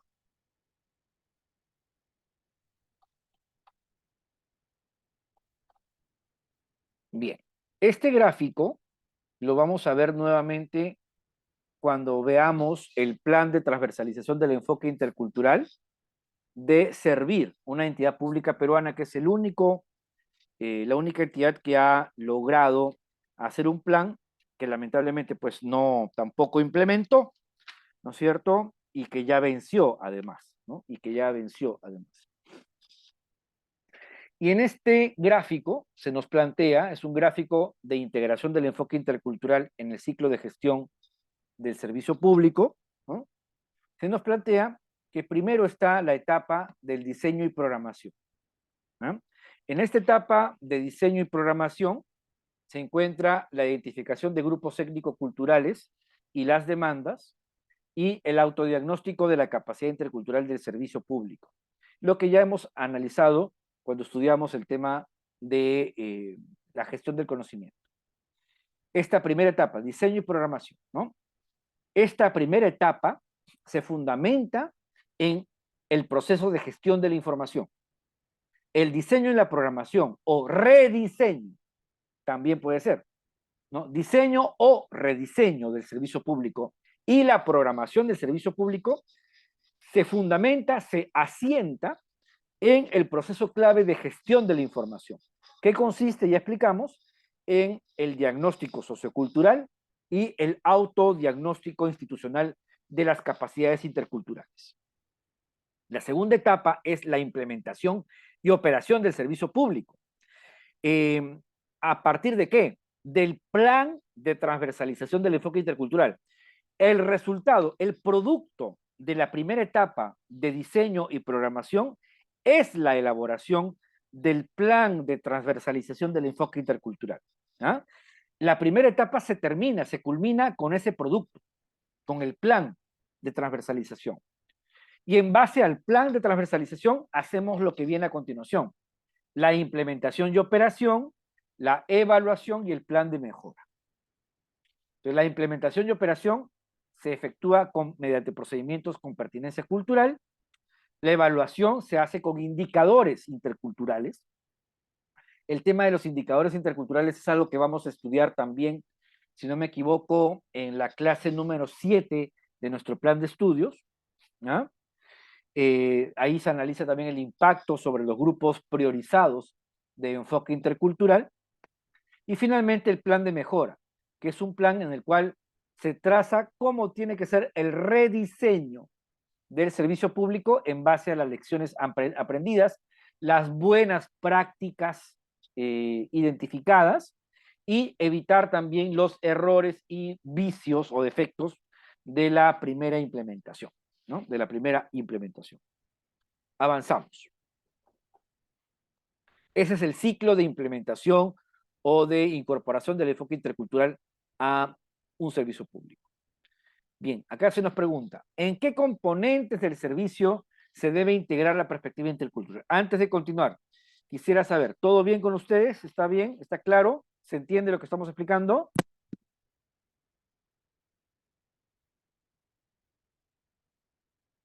Explicando. Ahí hay una persona de nombre Diana. Quisiera saber quién es, por favor, porque no tenemos a ninguna persona registrada con ese nombre. Diana, ¿quién es? A ver si después de la clase nos dicen quién es, por favor, porque parece que ha entrado a la sesión y luego se ha retirado, pero no contesta las preguntas, ¿no? Diana, ¿quién es? Queremos saber, ¿ah?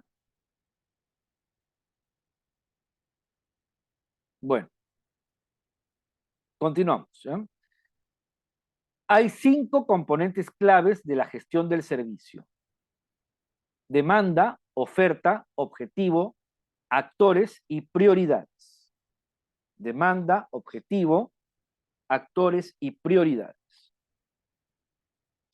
Seguimos, a ver.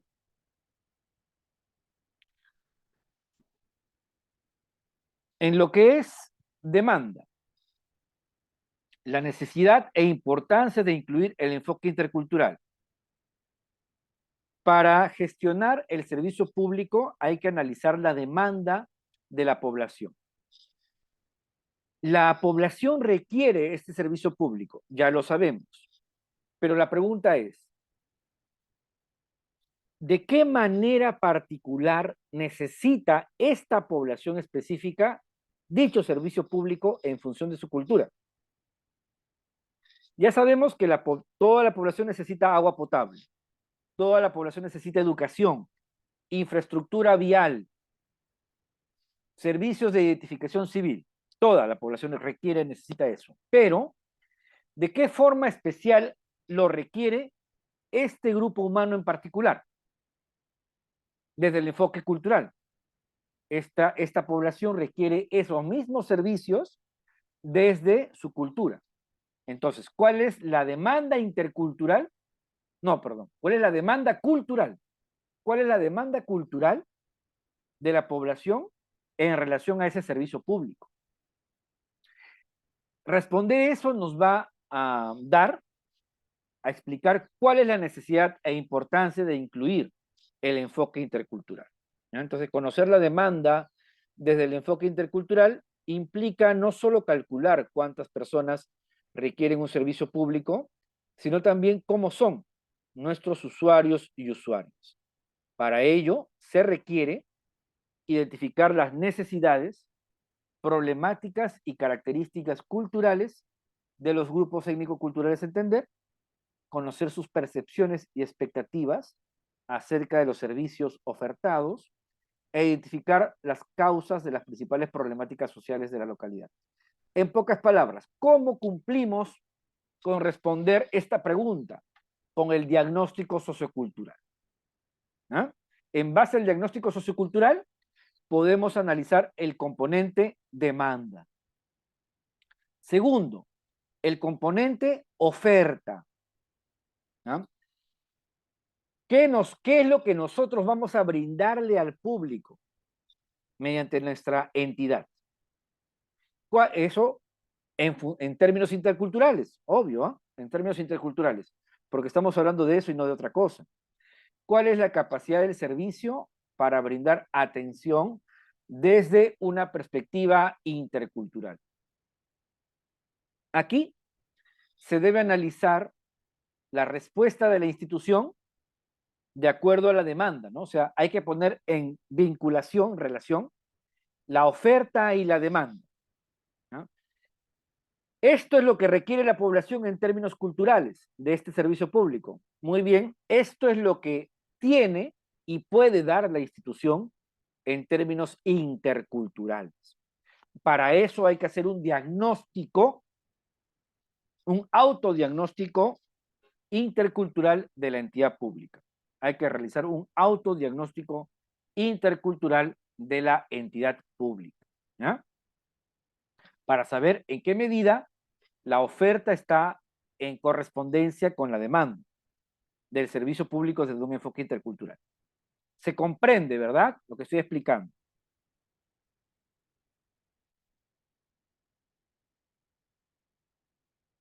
Uno de los problemas, dice la guía, una de las causas de los problemas que se presentan en la oferta de los servicios se produce cuando ésta no dialoga con la demanda.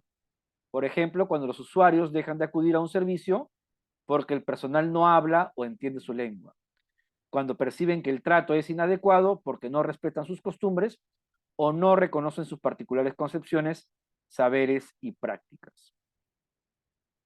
Tercer componente, el objetivo. ¿A qué incorpora?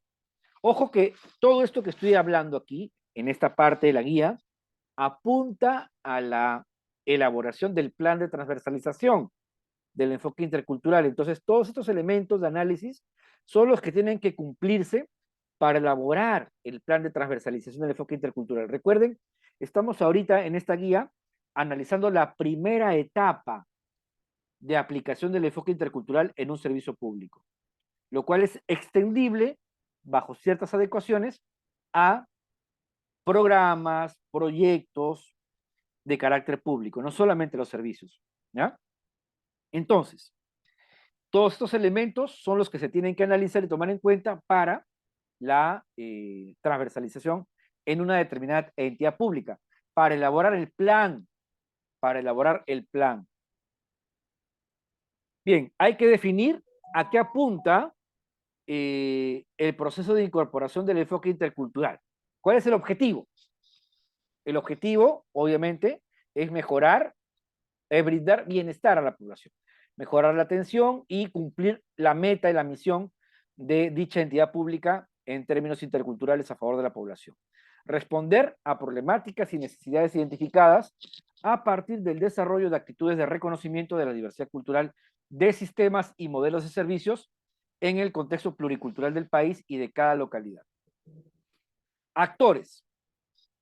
¿Quiénes son los responsables en la integración del enfoque intercultural? Del lado de la oferta, son los organismos, dependencias y oficinas involucradas a nivel nacional, regional, provincial y local. Del lado de la demanda, son los usuarios como sujetos de derechos, tanto a nivel individual como colectivo. O sea, por un lado, el Estado, por otro lado, las comunidades, pueblos y población en general. Prioridades. ¿Qué es lo que vamos a priorizar para mejorar desde una perspectiva intercultural? Hay que determinar las prioridades, pero las prioridades no se determinan de manera unilateral por parte de la función pública. Se tiene que determinar en diálogo y consulta previa con la población. Esto es muy importante, sobre todo cuando se trata de pueblo indígena y afrodescendiente. Consulta previa y participación para fijar, determinar las prioridades desde una perspectiva intercultural del servicio público. Ojo que estoy hablando de cosas muy importantes, ¿eh? Espero que todo esto lo estén comprendiendo plenamente y que la ausencia de preguntas signifique claridad y comprensión de lo que estamos explicando. Preguntas relevantes que la guía nos plantea para guiar el proceso de adecuación intercultural de acuerdo a cada componente. Demanda, oferta, objetivo, actores y prioridad, ¿ya? En cuanto a la demanda, ¿de dónde surge la necesidad de adecuación intercultural? ¿Qué aspectos hay que incorporar? Oferta, ¿a quiénes va dirigido? ¿A quiénes va a beneficiar? ¿Qué cambios espera? El objetivo. ¿Quiénes participan? Prioridades, ¿cómo se determinan las prioridades? ¿Cuáles son las prioridades? Acá ya sabemos cuáles son las implicaciones de no considerar el enfoque intercultural. Es la discriminación, la exclusión, ¿verdad? Eso no hay necesidad de volverlo a mencionar. Avanzamos con estos cuadros. Bien, diseño y programación. de un servicio público con pertinencia cultural. ¿Cómo se hace esta primera etapa? Ya lo dijimos, mediante el diagnóstico sociocultural y el autodiagnóstico de la institución. ¿Cuáles son los pasos para el diseño y programación de un servicio con pertinencia cultural? Se diseña el diagnóstico, el autodiagnóstico, se ejecuta, se procesa el análisis, se procesa y analiza la información recibida, se implementa la estrategia intercultural. El plan, mediante un plan. Por eso les digo que el resultado de la primera etapa es un plan. Todo esto se materializa en un plan de transversalización del enfoque intercultural. Esto ya lo hemos explicado. Acá la guía repite lo ya, en realidad acá la guía repite lo ya explicado anteriormente. ¿En qué consiste el diálogo, el diagnóstico sociocultural? ¿No? Hay una ficha que hemos revisado. ¿En qué consiste el autodiagnóstico de la pertinencia cultural del servicio? Esto también ya es una ficha que ya hemos revisado. ¿Cómo realizamos el diagnóstico de autodiagnóstico? Ya lo hemos planteado. La sugerencia que damos y que no dice la guía es: contrate usted un servicio de consultoría especializado en ciencias sociales para levantar el diagnóstico sociocultural.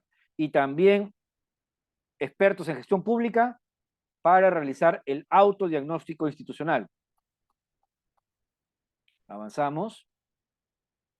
El diseño con enfoque intercultural. Herramienta, ¿no es cierto?, para el diseño con enfoque intercultural.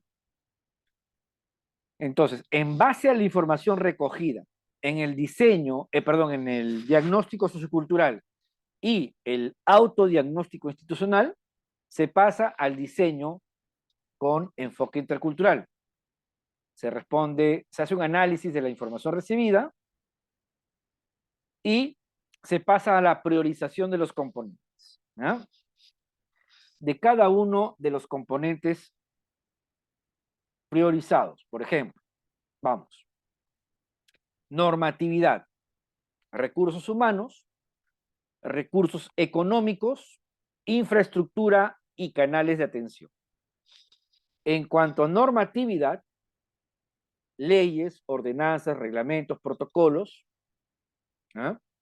En cuanto a recursos humanos, perfiles y competencias, mediadores y traductores, técnicos de la población, capacitación, campañas de información y comunicación.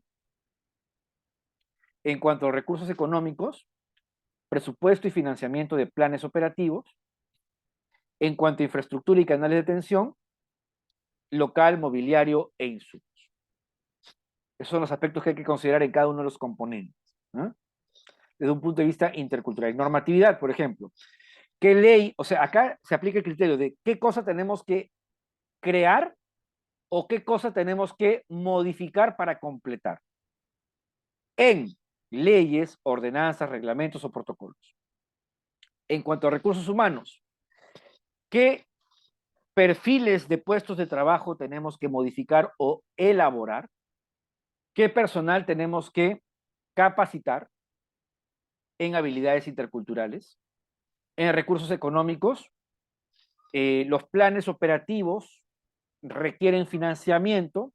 Hay que identificar la cantidad de financiamiento monetario que hay que darle a los planes para que sean ejecutados con interculturalidad. Y lo mismo en cuanto al local, mobiliario e insumos. La infraestructura intercultural. ¿Cómo y para qué procesamos la información del diagnóstico? Para poder hacer las prioridades. ¿Qué cosas queremos cambiar en estos 4 componentes priorizados? Normatividad, recursos humanos, económicos e infraestructura y canales de comunicación. ¿Qué es lo que queremos cambiar ahí? ¿Cuáles son los objetivos de la gestión intercultural? ¿Para qué? Para priorizar. No podemos lograr todo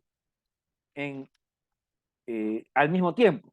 No podemos lograr todo al mismo tiempo. Tenemos que ordenar las urgencias. Esto quiere decir priorizar, ¿no? Eso quiere decir priorizar. Y por eso se trata justamente de elaborar estas prioridades, ¿no? Muy bien. Seguimos.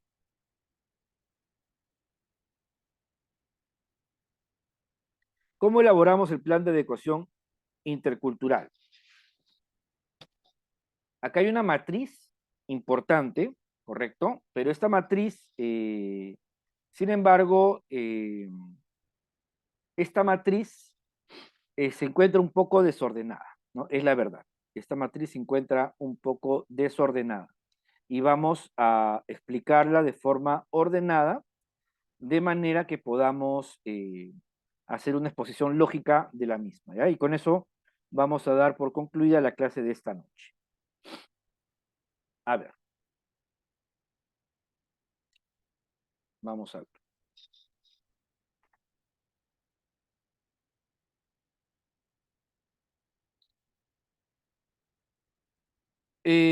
Veamos. En esta matriz, lo que tenemos es la forma esquemática de construir el plan de transversalización a partir de etapas, ¿ya? Primero es esta matriz de priorización del problema público y aspectos a mejorar. Y luego tenemos la planificación operativa del servicio. En cuanto a la priorización del problema, ¿no? En cada componente hay que responder las preguntas acá mencionadas. En el componente normatividad, recursos humanos, recursos económicos, infraestructura y canales de atención, hay que responder estas preguntas. La primera, ¿cuál es el problema priorizado en esta entidad para cada uno de los componentes? Segundo, ¿qué actividades realizaremos? Tercero, ¿qué queremos lograr? Luego veamos con quién es el responsable, ¿no? El sector u organismo, gobierno regional local y local distrital. En cuanto a la segunda matriz, que acá es justamente lo que nosotros vemos que se encuentra un poco desordenado. Y acá yo quiero voltear la matriz, vamos a voltearla, a rotar la vista. Ahora sí. Pero vamos a achicar un poquito esto. A ver, ojalá que podamos. Ahí está. Ojalá que se pueda. Excelente, ahí está. Vean ustedes, esta matriz que presenta la guía para elaborar el plan, que es el resultado de la primera etapa de diseño y programación del servicio público, con enfoque intercultural, está desordenada, ¿eh? Está desordenada. Un poquito sorprendente es el tema de justamente este desorden, no logramos explicarnos por qué podría estar desordenado una matriz de esta naturaleza, ¿no? Bueno.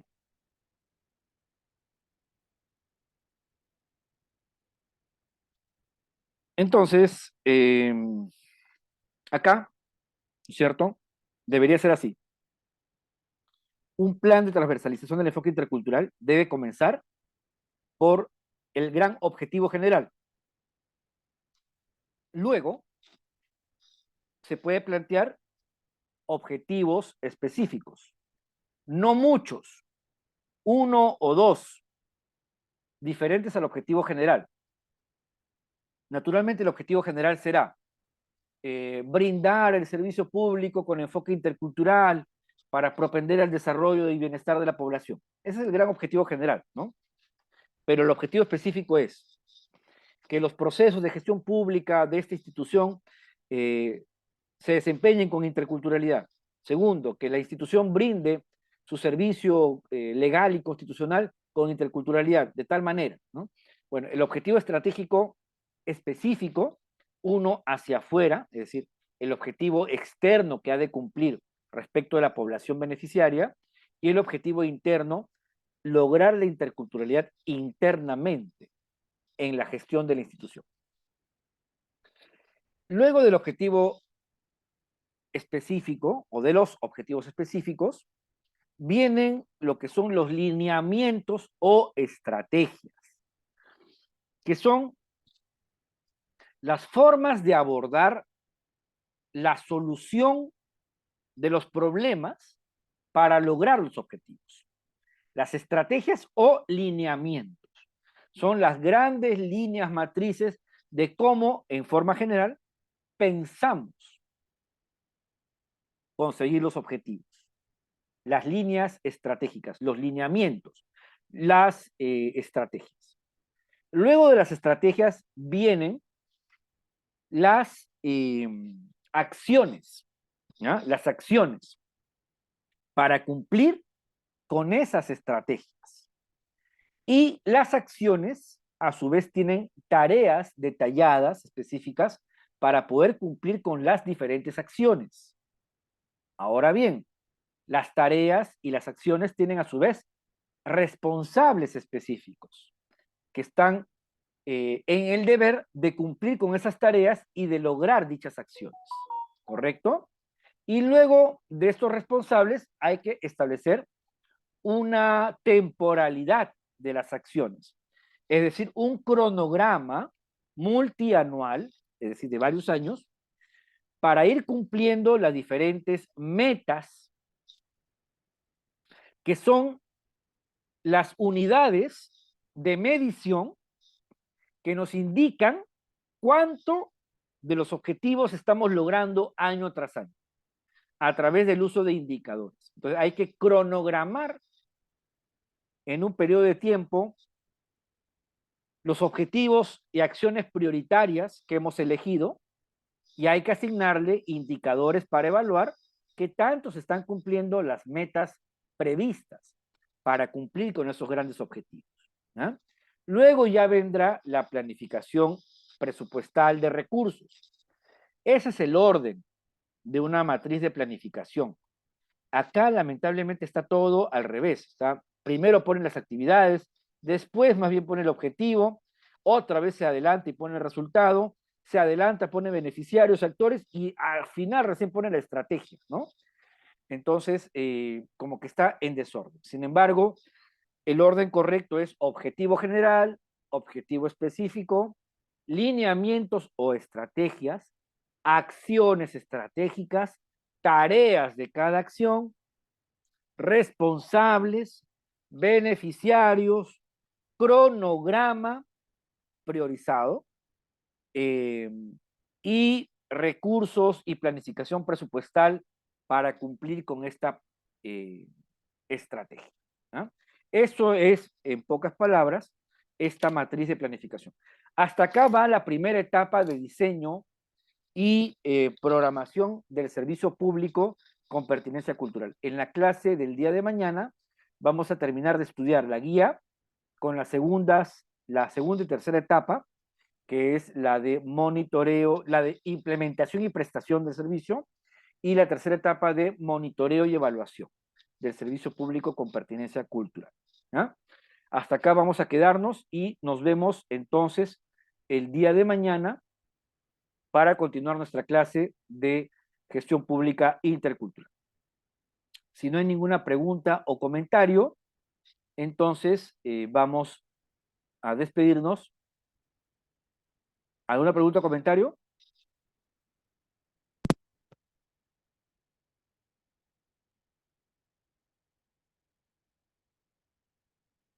Gracias. Entonces, hasta mañana. Nos vemos 9 de la mañana. Gracias.